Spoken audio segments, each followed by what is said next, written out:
जय जगन्नाथ समस्त को नमस्कार। आज ही महान जननायक बिजू बाबू श्राद्ध दिवस यही अवसर रे मु प्रति मोर गभीर श्रद्धांजलि अर्पण करुछि। जने ओडिया भावरे से सबुबेले गर्व करुथिले। ओडिशा को श्रेष्ठ राज करिबा तांकर लक्ष्य थिला।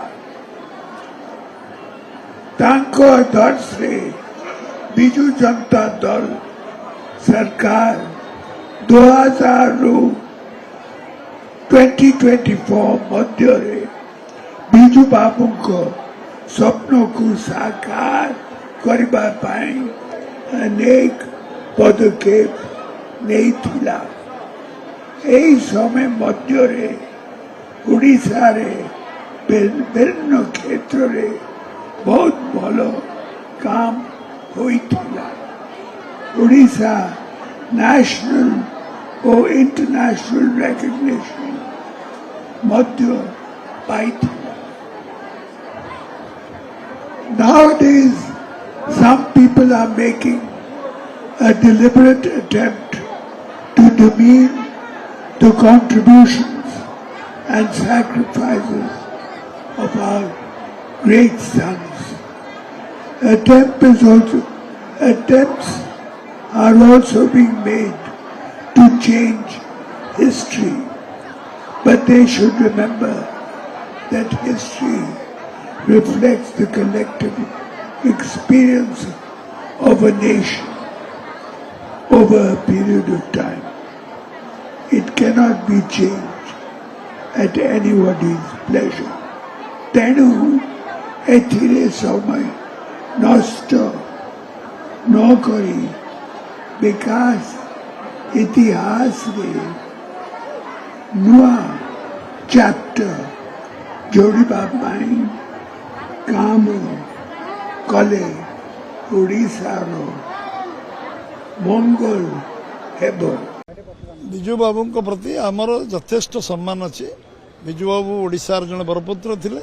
स्वाधीनता संग्राम ठू आरंभ करी विभिन्न समय बिजू बाबू जो जो कार्य करछन ताकू समस्ते ओडिशावासी सबुदिन जो भल काम करछन मन रखिबे एवं जो विषय सी कहछन ता विषय आमर आज आम श्रद्धांजलि अर्पण करवा दिन बिजू बाबू श्रद्धांजलि आम करवा तांको आत्मा स्वर्ग रे अछि एवं आमे तांको ससम्मान तांको श्रद्धांजलि दबा एवं किंतु जो विषय सी कहछंती सेटा राजनीति उद्देश्य प्रणीत वाक्य।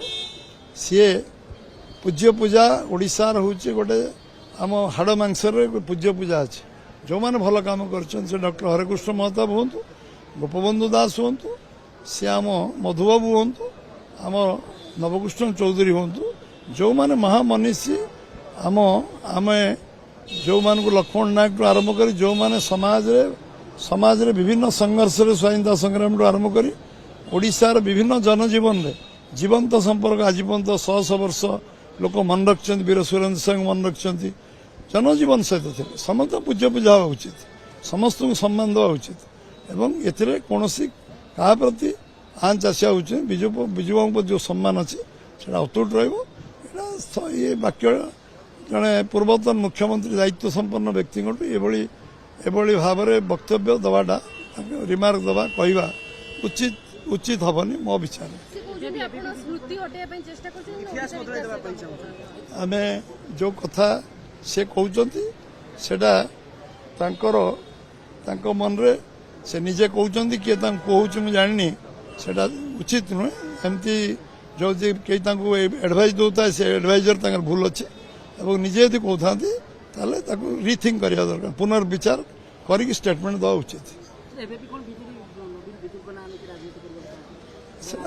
पचार पड़ो नवीन को पचार पड़ो से केमती राजनीति कौन करेंगे भविष्य में आम निष्पत्ति नुहे दल निष्पत्ति से क्या नहीं ना नहीं राजनीति करेंगे तो आम निष्पत्ति करवानी कारण आम दलीय निष्पत्ति होता मुझे यहाँ ओडिशार निष्पत्ति होता मुझे दलीय इंटरनाल ତାଙ୍କ